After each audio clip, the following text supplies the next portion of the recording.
Welcome to the Future Christian Podcast, your source for insights and ideas on how to lead your church in the 21st century. At the Future Christian Podcast, we talk to pastors, authors, and other faith leaders for helpful advice and practical wisdom to help you and your community of faith walk boldly into the future. Whether you're a pastor, church leader, or a passionate member of your faith community, this podcast is designed to challenge, inspire, and equip you with the tools you need for impactful ministry. And now for a little bit about the guest for this episode. Welcome to the Future Christian Podcast. Today, Loren Richmond Jr. welcomes Michelle Ferrigno Warren to the show. Michelle is the president of Ferrigno Strategies, a consulting group which provides strategic engagement and project management support for churches and nonprofits, stepping more deeply into the work of public justice. She has been working in Christian community development for over 30 years, utilizing her skills as an educator, worship leader, nonprofit manager, public policy specialist, and faith-rooted organizer and activist. She is an adjunct professor at Denver Seminary and a senior fellow with the Dietrich Bonhoeffer Institute. She is a fierce advocate for justice and has shared much of her journey towards civic engagement and activism in her books, The Power of Proximity, Moving Beyond Awareness to Action, and Join the Resistance, Step into the Good Work of Kingdom Justice. A reminder before we start today's conversation, please take a moment to subscribe to the podcast, leave a review, and share Future Christian with a friend. Connect with Loren, Martha, and Future Christian on Instagram. Shoot us an email at loren@resonatemediapro.com with comments, questions, or ideas for future episodes. We appreciate your voice in how we faithfully discern the future of the church.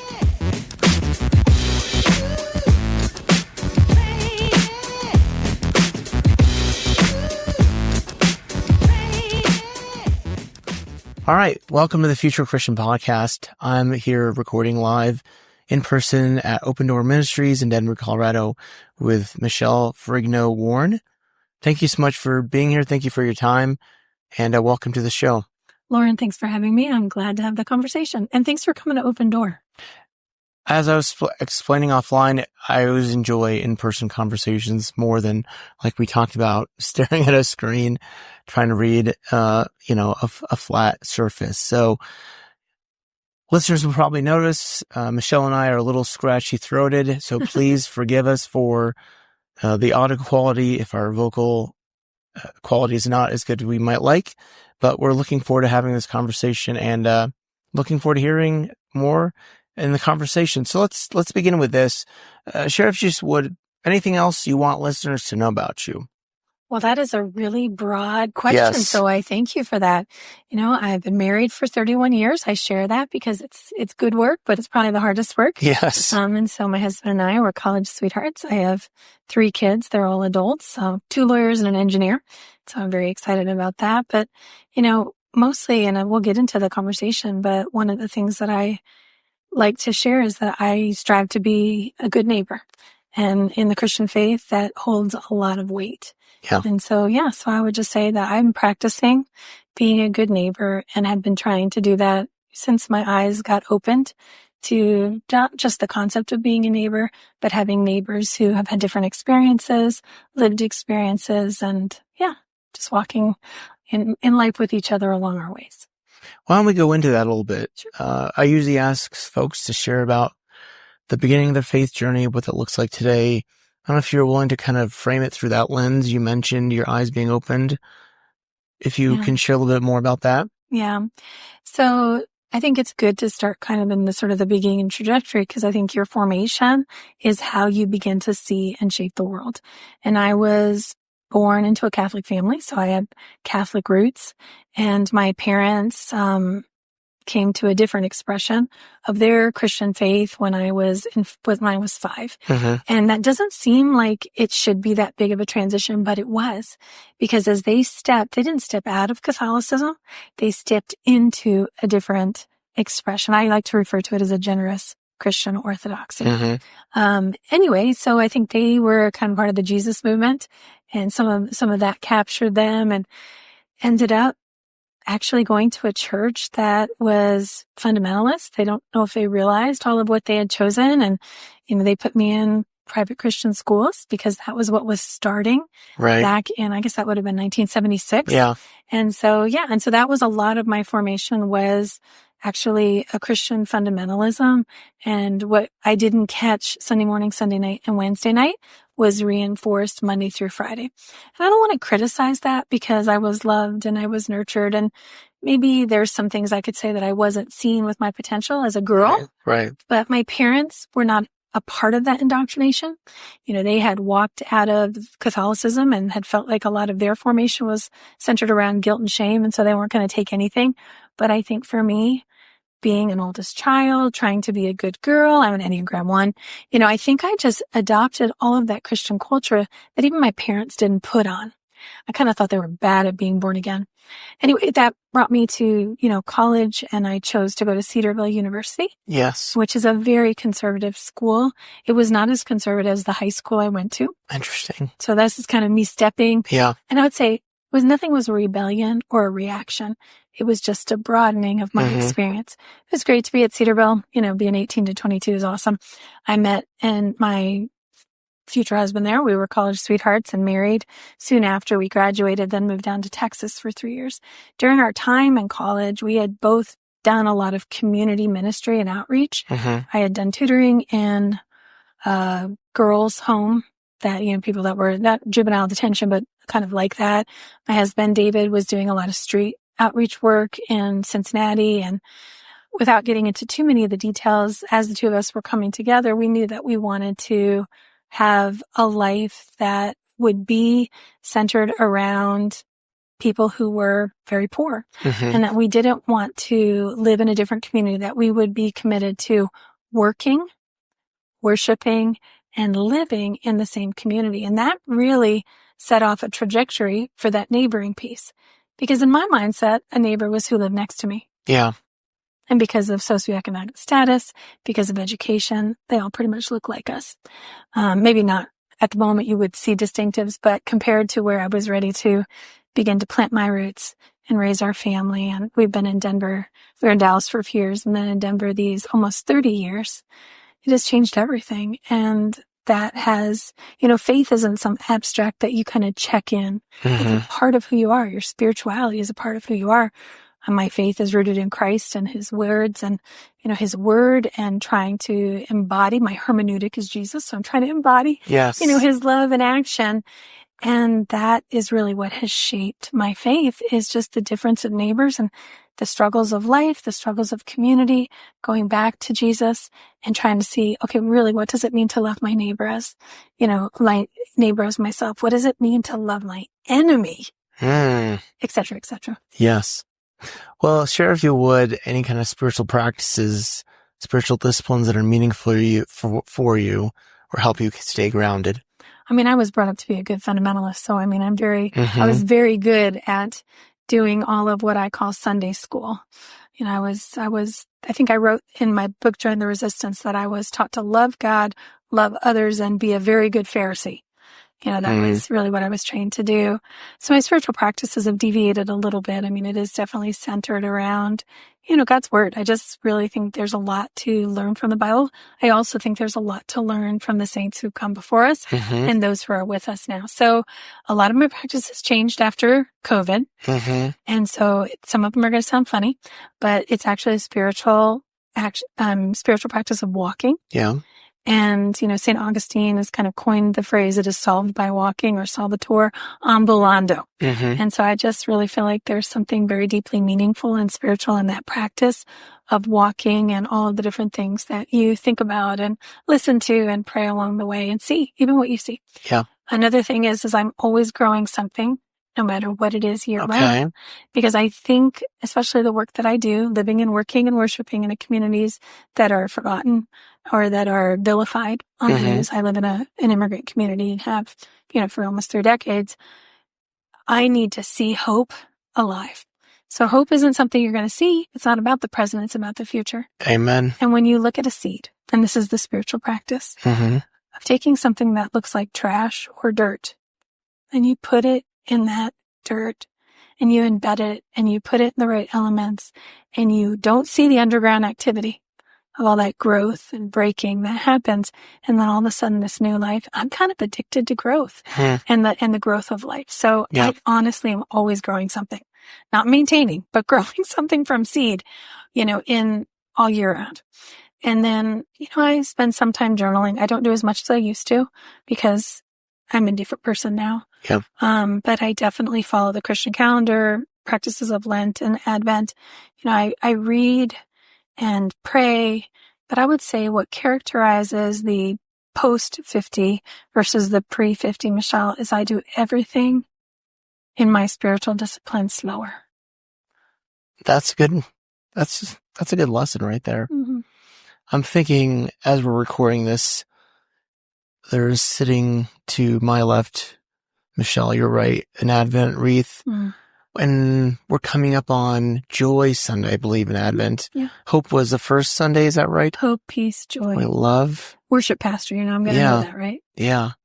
Well, that's great. We're here to talk a little bit about Michelle and her broad work, her book, Join the Resistance. And I think evangelicalism writ large, I suppose. We'll see where it goes. But I think, I suppose you've already sort of identified this in beginning to talk about as you mentioned, your eyes being opened. Is there anything else you want to share about a call or a prompting that really, certainly in the Christian tradition, I imagine for me, and I imagine for you also, people often talk about a call of God on their lives. Do you want to share anything that resonates there? There's definitely different points that I have had that, and it's not that I wouldn't want to share it. I just don't know if one's more significant than the other. It's just a series of stepping into the next hard thing. Okay. And really a surrender. Yeah. To God and his requests. Am I willing to go? You talked about my book, Join the Resistance. Before I wrote Join the Resistance, after we had been living out this working, worshiping, because that is a call in itself. Right. I have 3 kids. I put them in the worst schools, in the worst community. Yeah. When I say worst, I mean by statistics. Right.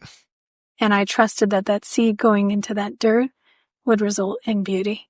And so all of that is a call. It's actually obedience to a call. And so getting a call versus living out your call, they should be connected. And so that's really been the story of my life. But the first book I wrote after we'd been doing it for about 24 years before I published my first book was called The Power of Proximity. And it was because of that seeing. You can't fix problems you don't understand. Right. And so how are you going to move from an awareness of something? Now, for me, it was an awareness of issues that my neighbors were facing. Some people are hearing about it on the news. Here in Denver, we had a lot of Venezuelan migrants coming these last 2 years, more in our city per capita than any other city, including Chicago and New York. Yeah. For 2 years.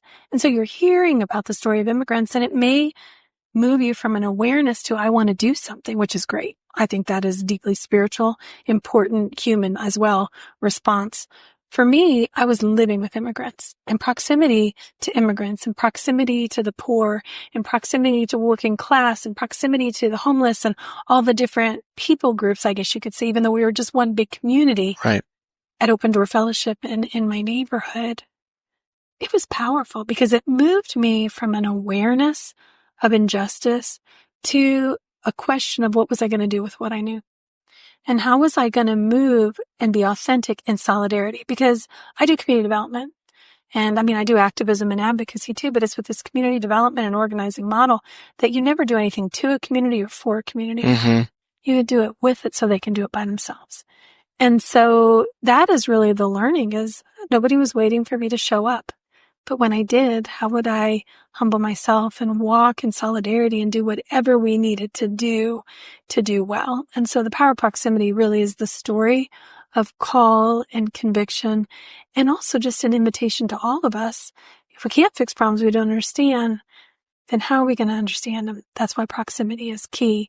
And then Join the Resistance is another series, which we can talk about at some point. So let's talk a little bit about this aspect of community development, because I'm thinking about, in recent years, I've begun to study social entrepreneurship. Mm-hmm. I'm thinking of asset-based community development. Where is there interlap? For those unfamiliar, Sure. someone me, right? To give a little background details of what that looks like.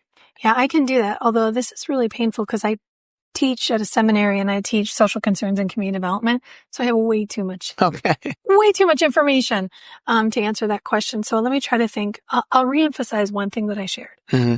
Because community development and assets-based community development is an acknowledgement that a community has resources within itself Yes. to get at what it needs. Mm-hmm.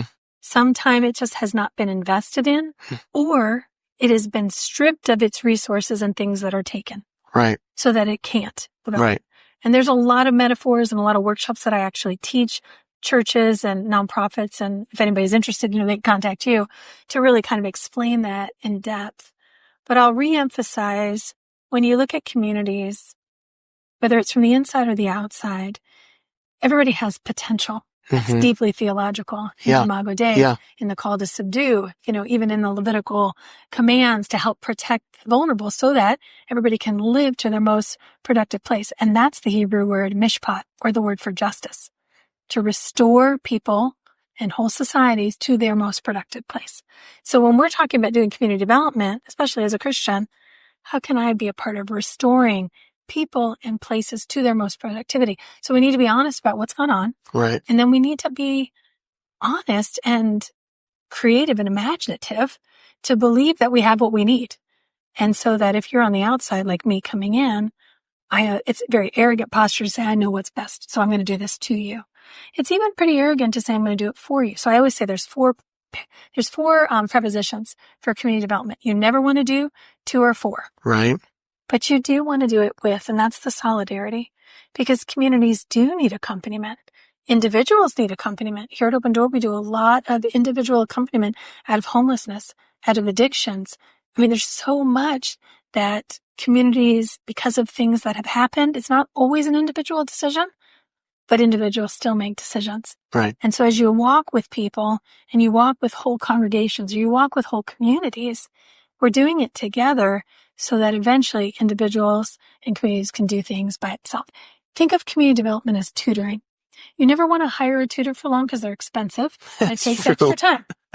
That's true. You want to tutor for a while. You can't take the tests for the student. Yeah. You don't want to belittle and shame and make them freeze. But if you have something to offer, how do you accompany people and places so that we can all flourish? Community development is based on community organizing. Community organizing builds social networks. It is a leadership from behind. It doesn't mean there's no leadership. It requires some, but the community is driving everything. The community is dreaming. The community is planning, and we assemble leadership within.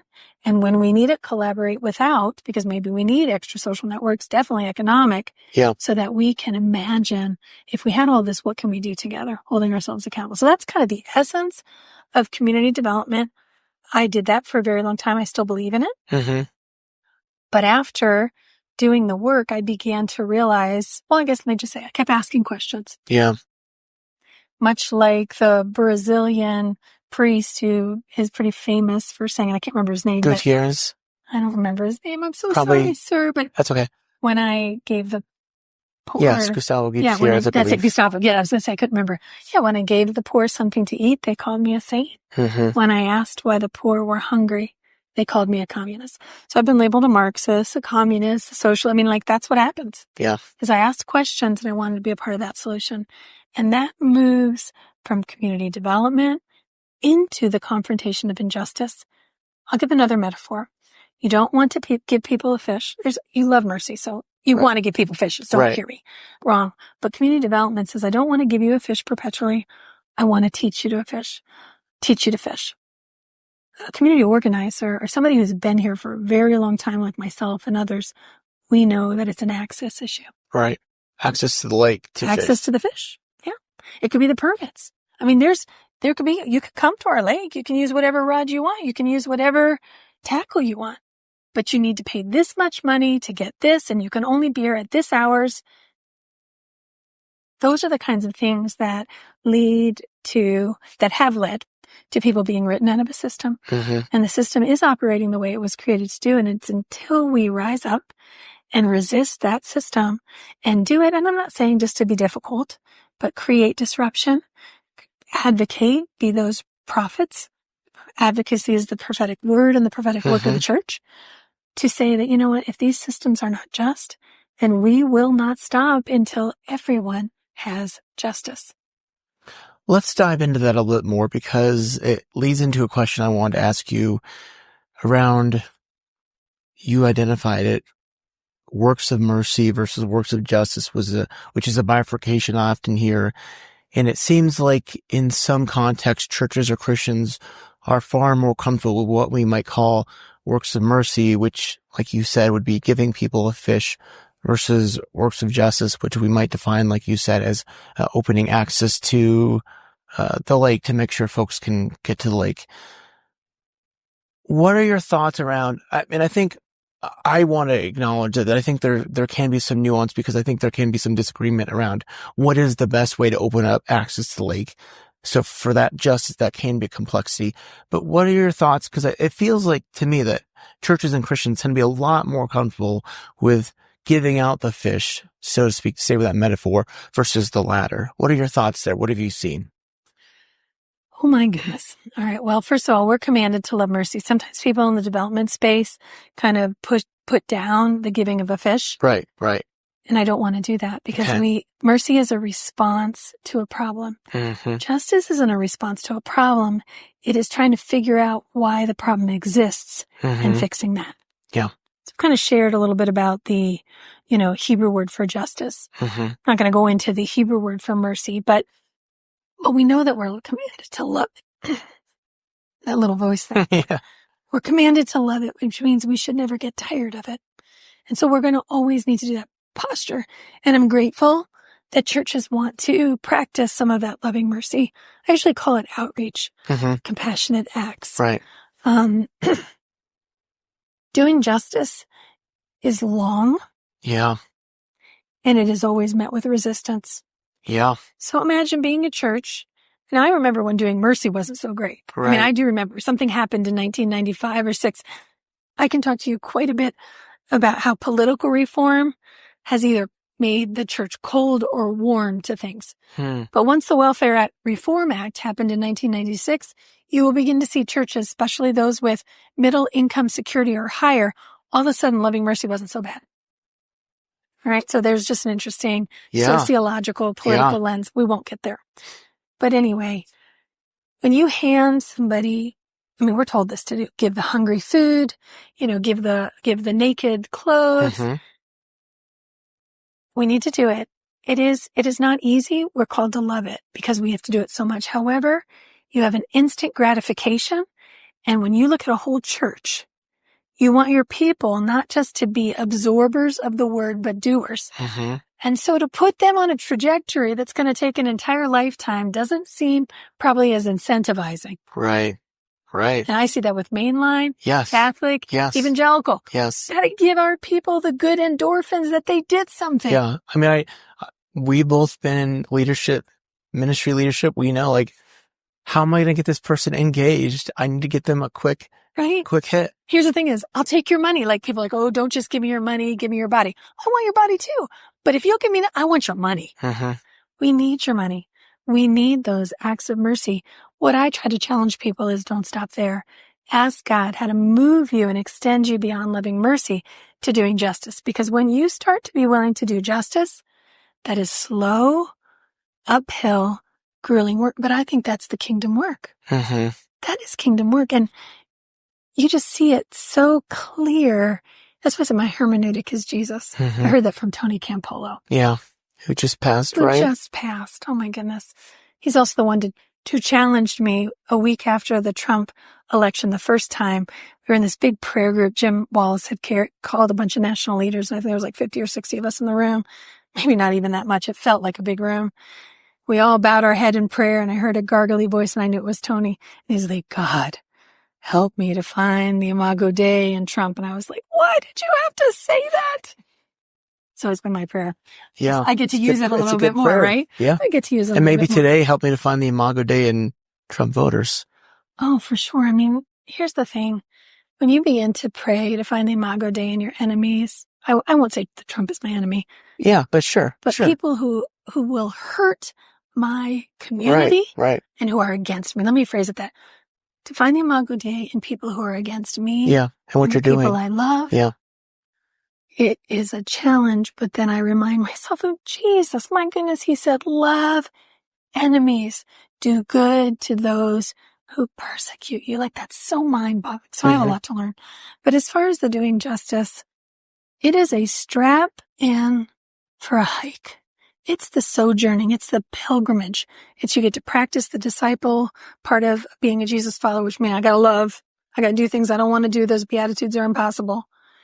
And then it's the sojourning pilgrim. I don't know how convenient or inconvenient this work is going to be. And so that's why I try to encourage people. To honor God is to do the work of justice. That's the whole theme of the Old Testament. It's embodied and it's sprinkled all through parables and the kingdom. And so the work of justice, which I think we should probably tell our people that in the Greek, the word for righteousness is also the word for justice. And it does a very... Dikaiosune, I believe it is. Yes, it is. Good job. Took 4 semesters many years ago. Well, if we were just to start to flip that, if we were being students of God's Word and reading the New Testament, every time we saw, it's not 100%, but a majority of the time when we see the word righteousness put in justice, it would transform the way we live it out. Let's stay on this, if I may. Because I'm thinking about, I like your point about justice. Well, we interpret righteousness as right living, perhaps better translated just living. And especially in some circles, and we'll bang on evangelicals a little bit here, that right living can be right, what am I trying to say? Adherence to the right kind of beliefs living. So I get to preach, and on the evangelical churches that will allow women to preach. So that's a very Few small and far group, between. right? I preached in the first time I ever preached was in a mainline church. Okay. So I thank them and respect and appreciate their recognition of my own gifting and call. They invited me. So I've preached in lots. I've even given stuff like in a homily. So it's kind of been all over the place. But when evangelicals will allow me to preach, it's mostly everybody wants me to talk about the intersection of faith and justice. That's what I'm known for. That's the work, and that's, plus I think it's easier to get an outside person to speak about it because, it's like the prophetic voice, like, well, she was only here for a week. Out of town. Yeah, she's only here for a week, forget that she was here kind of thing. But I often, almost always exclusively talk about the connection between righteousness and justice because in religious circles, so it could be mainline, it could be Catholic, it could be evangelical, it could even be non-Christian, but more of this, what I do that qualifies me, like my religious practices, my spiritual piety, that is not righteousness. Right. Righteousness and justice, because you see them so intrinsically linked in the Old Testament, righteousness and justice kind of are paired. And in the New Testament, same word, even in the Greek, it's because they are not disconnected. You don't do your righteousness and then decide if you want to do justice. Righteousness is not about spiritual practices. You need spiritual practices to be able to live a righteous life because righteousness, or the Hebrew word tzedakah, is the right actions towards somebody that become justice for everyone. You can't do righteousness without justice because that's what tzedakah, and that's what the concept of the righteousness justice connection is. Righteousness as a Christian is my right actions towards you. And my right actions are so right in such a way that it becomes justice, not just for you or me, but it becomes justice for everyone. I appreciate you sharing that. I want to lean into this big E word. Hey, listen, I have no problem. I'll just let you know. I'm an evangelical. You can ask me why. I want to lean into that. Yeah. As we talked prior offline, you mentioned to me that you've chosen to retain that word, even though in some circles, you're seen, hopefully I'm not speaking out of turn, as a bad evangelical. I'm probably a really lousy evangelical. Conversely, I think you would admit, again, I hope I'm not speaking for you, evangelicals have done their fair share of stuff to kind of deserve a bad rap. What do you want to say about why you've chosen to kind of retain that moniker?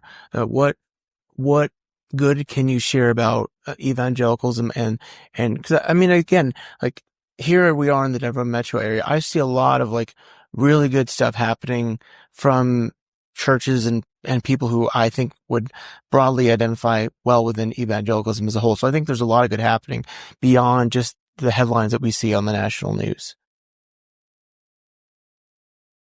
So I told you I have Catholic roots and evangelical roots. Of course, I was some fundamentalist. We didn't call ourselves evangelicals because we thought they were going to hell. They were liberals. So I know we thought the Southern Baptists were liberals. So, I mean, like I said, everybody has their own camp. Yeah. So I usually tell people I have Catholic and evangelical roots because that's a very honest telling of who I am. It's an integration.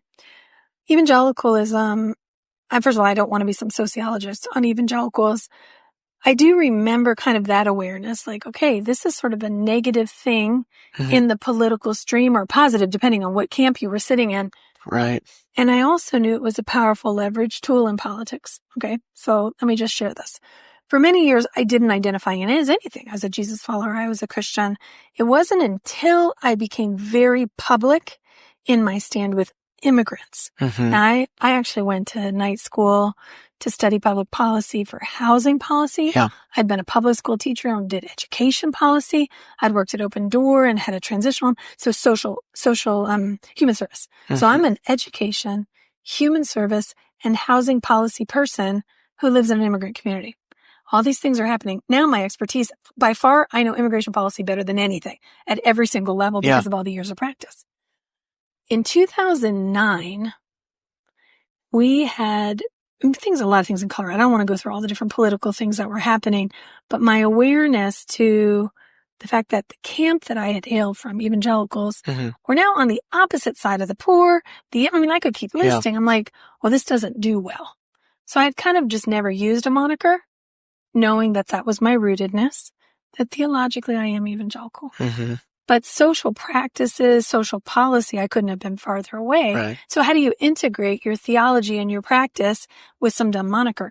And so I remember it was January 2010, and there was a group of us in Colorado that felt it was insufficient, that evangelicals had not weighed in on immigration ever. This is before the evangelical immigration table. This is before people were really speaking up.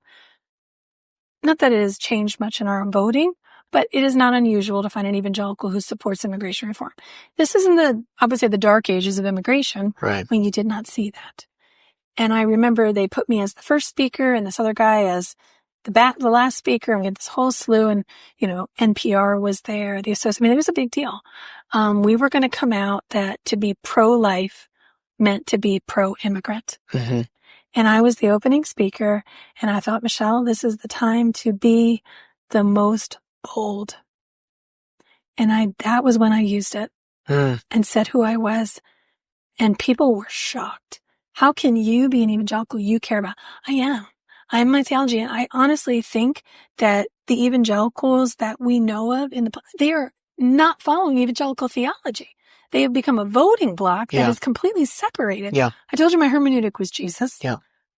If you read any of my books, you've read my book, you see that in Join the Resistance, it couldn't be more biblical. I focus on a prophet in every single chapter, and then I focus on multiple parables of what the kingdom of God looks like here, through these stories. That is evangelical is one of the biggest things is the Bible as the authority. I don't think they're reading their Bible. So I would just say that we have a missed discipleship. And then I will just throw the entire Christian faith kind of, not the Catholics, they're the North Star in social concerns and really addressing social concerns in the world. They're the North Star. Yeah. Usually what I say is that I'm a public theologian. It means social concerns exist in the world and God has something to say about it. If evangelicals are really living the way they say, then they need to know the Bible. Yeah. I was taught to memorize whole books of it. Yeah. I was growing up and I had to diagram the King James Version in English. Amen. I mean, that's how much I had to do. Yeah. If you know the Bible, Yeah. then you know that God has something to say about social concerns that exist in the world. And there are different approaches to it in government. However, the assault on the poor, whether it's the welfare queen of the 80s, to the assault on immigrants that they are murderous and rapists, nobody should be endorsing that. That is not anywhere to be found in the Bible. Right. And I could continue, in my seminarian, debate. I'm not an apologist, although I do know my Bible. So I would say that public theology should be something we all who follow the Bible should be public theologians. And so I'd say we lack our public theology and we lack a public discipleship. We don't even understand. And the idea that evangelical churches, for sure in the past and even now, it's like caring for the poor is optional. I mean, let's not even get into how you vote. That should not be. So I'm not sad to use the word evangelical. I understand that it's loaded. It's a good leverage. Right. But it also makes me sad that my people lack an understanding of the Bible and God's care and concern and centering of the poor.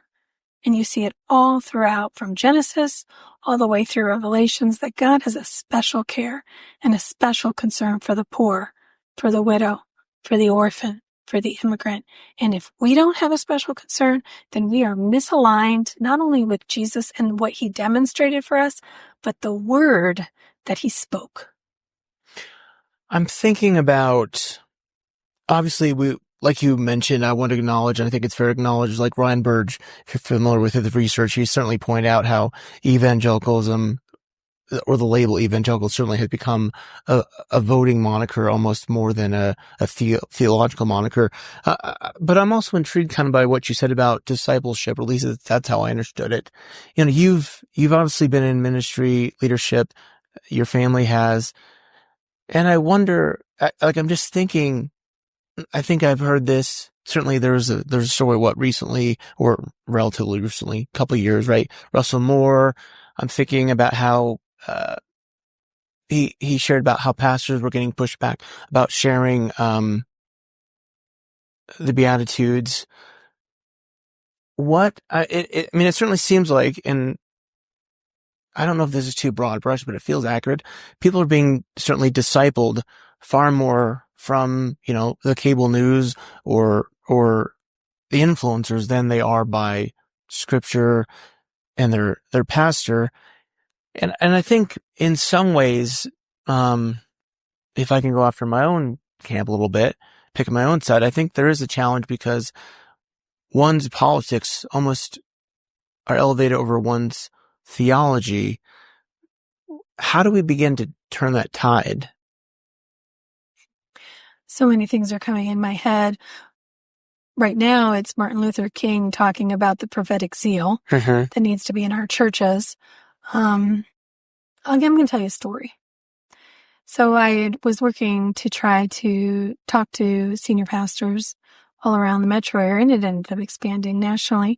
And because I had started Open Door Ministries, a lot of pastors from mega churches knew me. All right. And so I had audience with them. And so I set a meeting and almost everybody dreaded it because they knew what I was going to talk about. And I'm not a mean person. I actually have when I'm not sick, I have a really gentle voice and I'm prophetic and unapologetic, but certainly not harsh. And so I made a meeting. It was one of the largest, churches in Douglas County, very wealthy, third wealthiest county in the country. And, we had some nice things. We were saying some niceties and kind of were getting down to the conversation. And I was sitting across on his couch and he said, Michelle, nobody's talking about immigration here. And I said nothing. And just in case I hadn't caught it, he said it again with a little bit more passion. Nobody's talking about immigration here. And I waited. And I said, no, you aren't talking about immigration here. And so you have allowed, and I numbered the amount of thousands of people in his congregation, this many thousands of people to allow their views of immigrants to be determined by cable news. Yeah. And then the conversation really got spicy and we got into it. Yep. But that is the problem, is pastors know, because the Hebrew word for immigrant, or the Hebrew word ger, is used 92 times in the Old Testament. All you do is hear the story of every founding patriarch of the Old Testament being on the move, being an immigrant. You get into the New Testament, even Jesus isn't alive for 2 years and already he's fleeing borders. We're told to live as sojourners in a land and be citizens in heaven. And so pastors know the theology is there. I've had thousands, hundreds at least, one-on-one meetings with pastors around immigration and their nervousness, their fear to preach about it. Yeah. Because public discipleship, in what I'm talking about is we're talking about public, not private. Public means we care about everybody. Right. So if social concerns, we care about everybody. My discipleship is I got to make you care about everybody, including the immigrants you're afraid of, including the gangbangers you're worried about in the city, including everybody. You shy away from it because in the evangelical work, it's church growth at all costs. Well, it's not just that, but evangelicals don't have bishops. Yes. There's no one holding them accountable. The polity of an evangelical church is the elder board, which is made up of the body in that community, and usually wealthy men. Yeah. I'll say wealthy land-owning men. You pick your most powerful men to put on your elder board, and they determine if that pastor is in or out. Yeah. You say a couple of sermons, you're out. And that's kind of the political spectrum too. Yep. And I've worked with congressional leaders, obviously at both the Senate and the House level. I've had access to working with people who've worked in both, in some of the White House positions, and and then I've got state around the country and stuff. When you have those private conversations, it is very hard to find a legislator at any level behind closed doors not to admit that there needs to be a restoration for undocumented immigrants, that knows the narrative that's being sold is a lie. But what happens is when you stand in front of that pulpit or you get out publicly, if you have a congregation that pushes back in an elder board, then you're like, well, then I'm just going to be out, and they're going to keep finding that person. Yeah. I'm not defending any of it. I'm just saying that's the chronic system. Right. And right now, here we are, all these appointments and all these. Yep. If you fight me, I'm going to primary you. Yep. It's kind of the same idea. Yep. So this is a time, there's always a time, but this is an easy time to see that the rise of the prophets need to come, which is why I thought about MLK and the prophetic zone. Is that we should be both in our pulpits. We need, well, Jesus came as prophet, priest, and king. We need leadership in all of that way. But when we lose the prophet in the pulpit, we sell our congregation, our flock to the culture. Yeah, let's stay on this because I think this is an important point. It seems like primarily I see this from an outsider perspective, so tell me if you think I'm wrong, but it seems like in evangelical churches, there tends to be a lot of like, we see you struggling with your marriage, we see you struggling paying the bills, kind of like a lot of empathy around helping you have a good marriage, helping you with your relationships, helping you with your kids, like really kind of banging in on those or cycling through those things, which I think mainliners tend to struggle with. Like mainliners crush the prophetic, I think, but don't always help folks with the empathy around their kind of lived experience struggles. Whereas from, again, an outsider perspective, it seems like evangelicals really do a good job saying, hey, I hear you when you're struggling with this and that and the other, but then don't move them to that, like, hey, I hear you when you say you're struggling with your marriage and paying your bills and all that, but let's move you to that. You've kind of already said it. Is it just like survival, why pastors? I don't think, as a pastor, I was going to say, I don't think, well, first of all, evangelicalism is majority white and it is majority middle class income or higher. Yeah. Okay, so let's just start with that. I told you that proximity had transformed me. Yeah. I remember when Nick Wolsterstoff, you know him? I don't. Oh, okay, well, maybe I shouldn't go down that vein, but he is a very well-known theologian on the work of justice. Okay. He's the one who coined the quartet of the vulnerable, Okay. the poor, the widow, the orphan, the immigrant. I was speaking in Grand Rapids, and he was in the audience. Glad I didn't know that. That would have scared me and made me nervous. I mean, he's kind of a big deal globally. And he asked me, he's like, how did you know to go from charity to justice? I didn't know who was asking me that question, but I had to stop and I said, because I saw injustice. So if you don't see pain, poverty, injustice, what Nick said was, that's what happened to me too.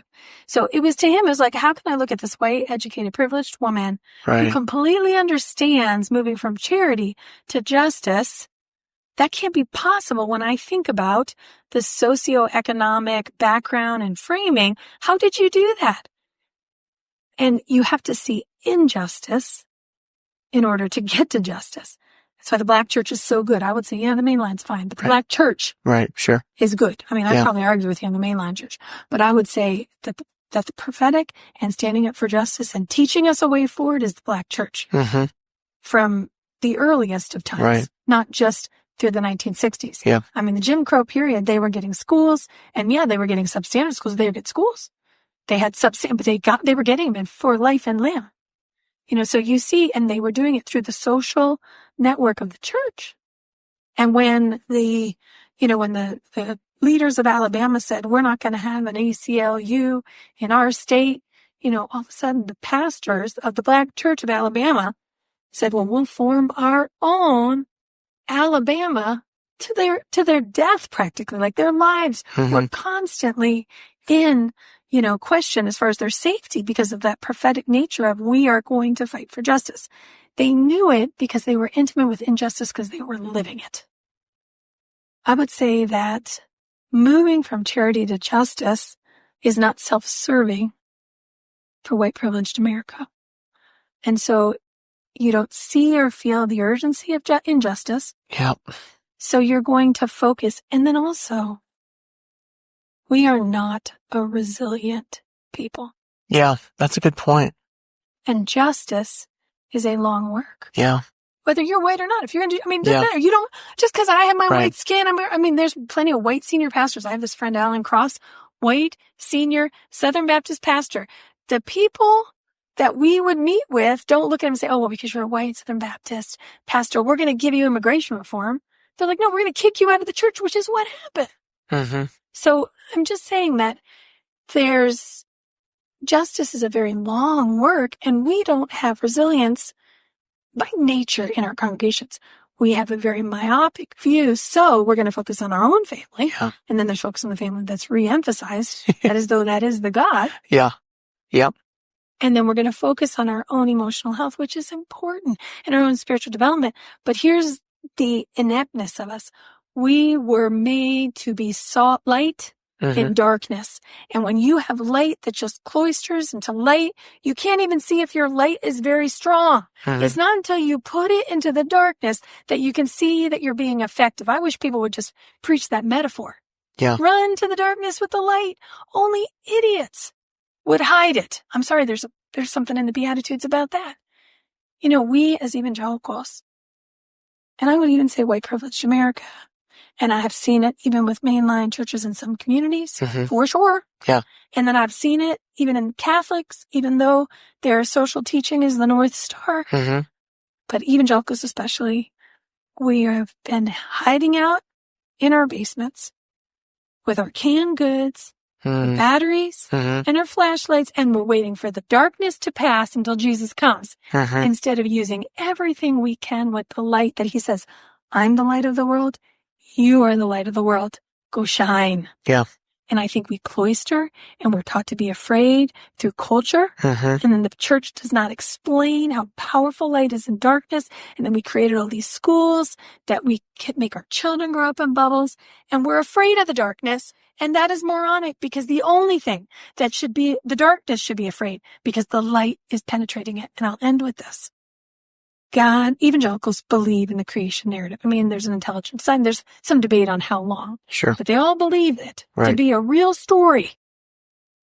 And the beautiful thing about the narrative that echoes of the light pushing out darkness is, guess what was created on day one?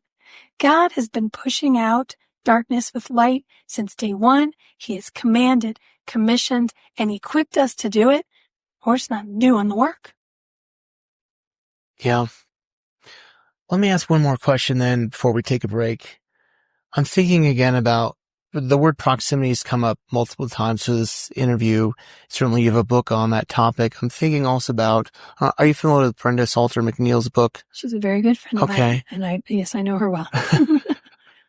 Cause I read hers, I don't know, over the summer or something. Which one?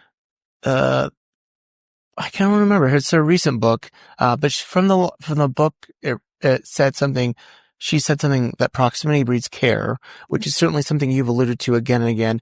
I'm thinking again, of this broader dynamics within evangelicalism, of the kind of like the megachurch campus. When we think, I'm thinking about throughout the metro as we're sitting here in person, I'm thinking of out east and out north, and certainly you alluded to south, of these huge behemoth churches that really have become like, I love your imagery of just like, we're going to have a beacon of light here. We're not going to take our light out into the darkness.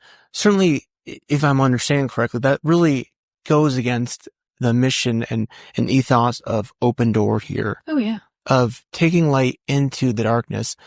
And it's so funny.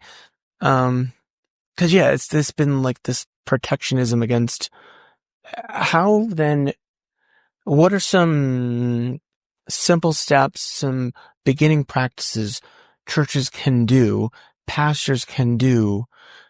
Because maybe in some context, like getting up and giving a whole justice sermon is going to get them run out the door, and they want to pay their mortgage and keep their family fed, but also they want to move the needle.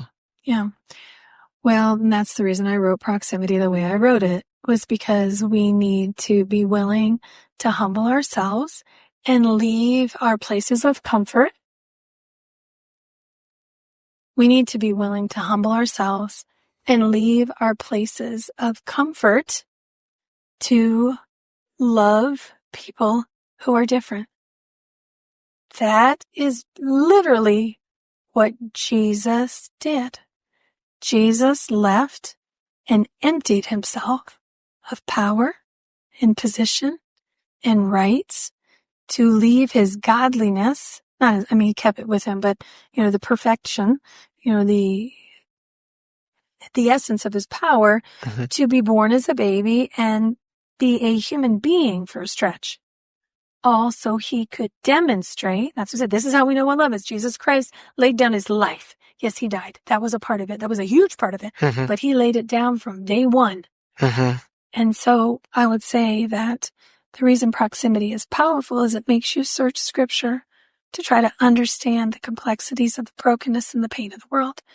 And so what I would say is that what I would want the next steps would be to the pastor, not the discipleship pastor or the missions pastor. I want the senior pastor. Yeah. And I want him as an elder board, not to give the money, but to, and not just one time. Right. But as a practice. Yeah. Be journeying. As a practice to pair up, and this is an organizing methodology I have with immigrant and non-immigrant pastors. That's why I get a lot of people who are supporting immigration, because they've walked with immigrant pastors and their brothers and their sisters, their family.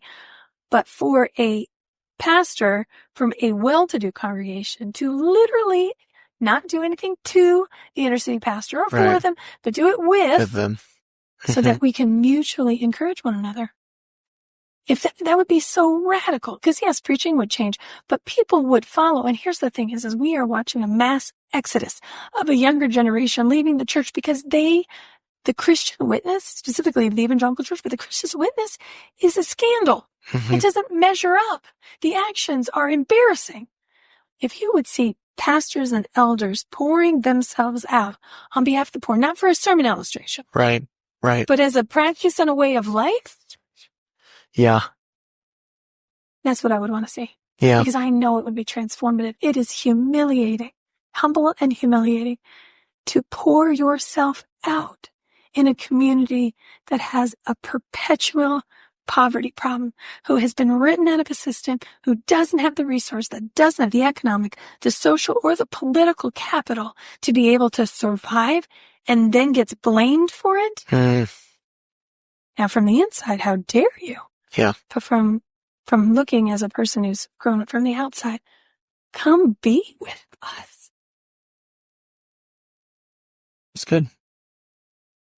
Let's take a break and we'll come back with some closing questions. All right, we're back with Michelle Ferrigno Warren. Thank you so much for this conversation. Closing questions. I always tell folks, co-host Martha, shout out, you can take these as seriously or not as you want to. But if you're Pope for a day, what does that look like for you? My goodness, if I was Pope for a day, I really would shake things up.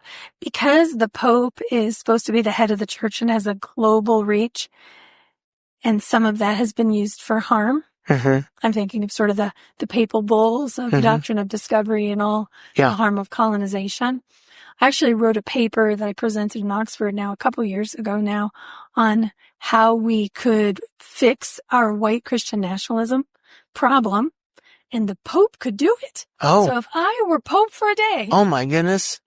I would insist that we as the church establish, I'm talking about the global Christian church, establish a truth, racial healing and transformation commission, much like the healing commissions of South Apartheid. I mean, there's been many across the whole world in history, but we would have a truth, racial healing and transformation commission, and the church would not run it.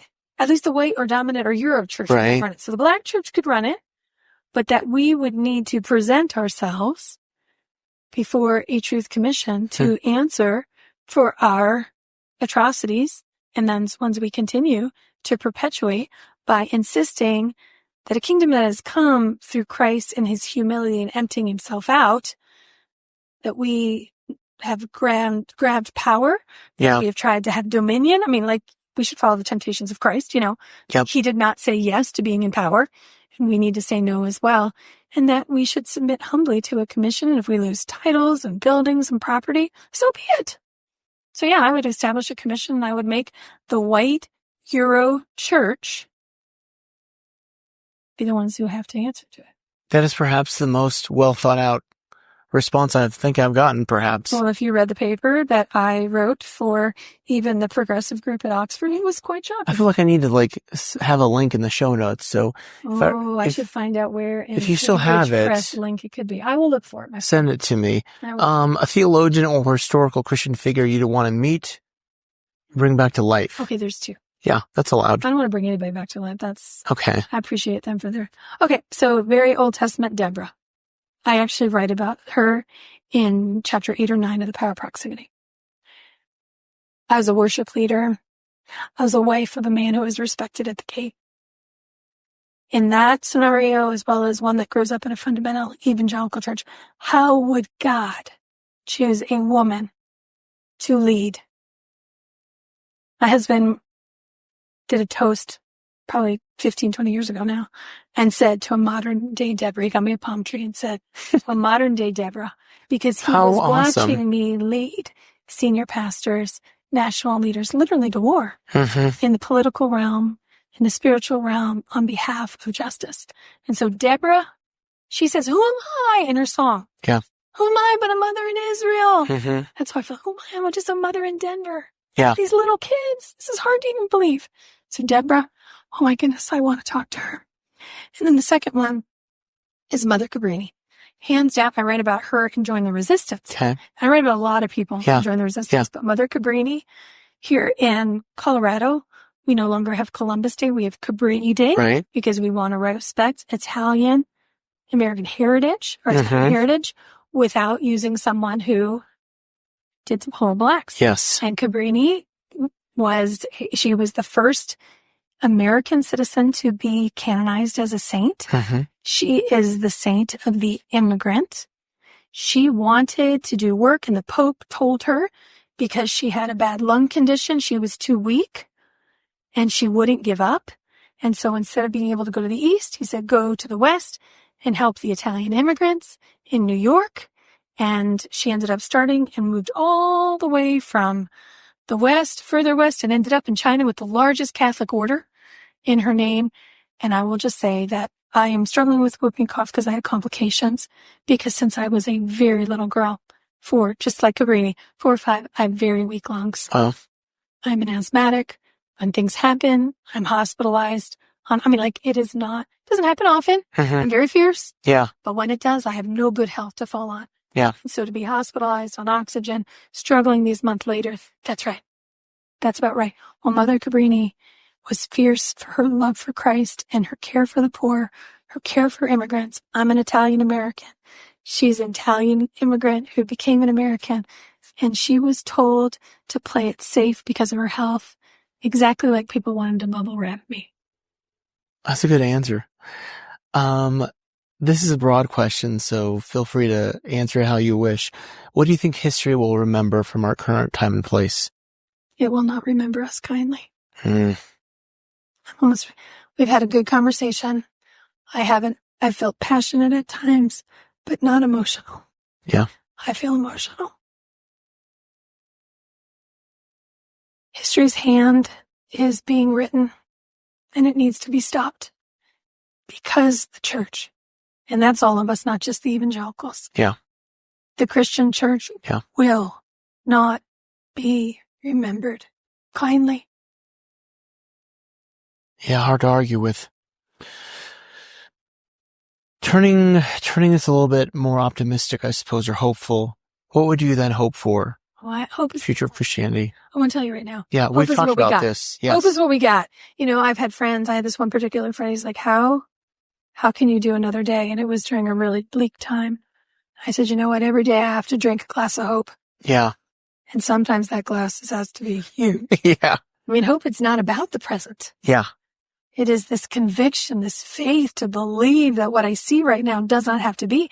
It's setting a vision of what can be. Right. So I hope for what I have been literally created and called. I think humanity has been called to hope for peace, for wholeness, for restoration. But there will not be peace without doing the work of justice. So my hope for my people, and Join the Resistance, a third of that book is how to help our people. And when I say help my people, they're one of my people. My hope is that we will understand a public theology that would drive and deepen us into a public discipleship and engagement. No more private needed. No more private needed, meaning public for everyone. God so loved the whole world. The church needs to love the whole world in action and in truth. All right. Well, I appreciate this conversation. Thank you so much for your time. Obviously the book is Power. No. I can tell you. I'm getting the titles confused. No. Give your book, give how folks can connect with you, Sure. all that stuff. First of all, I'm not an email snob. So if you email me at MichelleFerrignoWarren.com, it would be very rare that something happened. I got whooping cough. So email me again. So MichelleFerrignoWarren.com is my website. I obviously can get to know me. I have organizations locally and nationally that can help you do the work of justice. Groups I work with, groups I trust, even my company, Virago Strategies, you can see who I work with. I do a lot of technical assistance for churches and nonprofit leaders to help them do the work of justice. And also, if you're in Denver, how to actually specifically help migrant arrivals, and now how to respond in protection and defense to possible immigration deportation. Gosh, I wish we had more time to talk about that, because just some news came out on that and churches, but we don't have time. Yeah. Anyway, just check out the website. But my books, I have 2 books right now, and on my website I have podcasts and articles, and I've written quite a bit. But the first book was The Power of Proximity, Moving Beyond Awareness to Action. And the next book actually picks you right up from chapter 9 into chapter 1. It originally was supposed to be called The Power of Resistance. Okay. I changed it, Join the Resistance, because it came out and I was writing it right around George Floyd. And I didn't want anybody to think that they should start something new. That we needed to join the work that was already happening, not just for a day. Right. A day is fine. Yeah. But keep going. And so Join the Resistance, step into the good work of kingdom justice. It has a study guide built into it. It has a Spotify playlist. It's an in-depth book, a kind of a manual to how to do the work of public discipleship and engagement as a Christian. I might have evangelical rootedness, but I wrote that book with Catholics in mind and main lines in line. I think it has a generous Christian orthodoxy. Yeah. I forgot about the songs. That was a fun part about the book. I'm a musician. Yeah, there's another book. Well, we don't have time to discuss, but thank you so much for your time. I really appreciate the conversation. Always leave folks with a word of peace. So may God's peace be with you. Thank you. And also with you.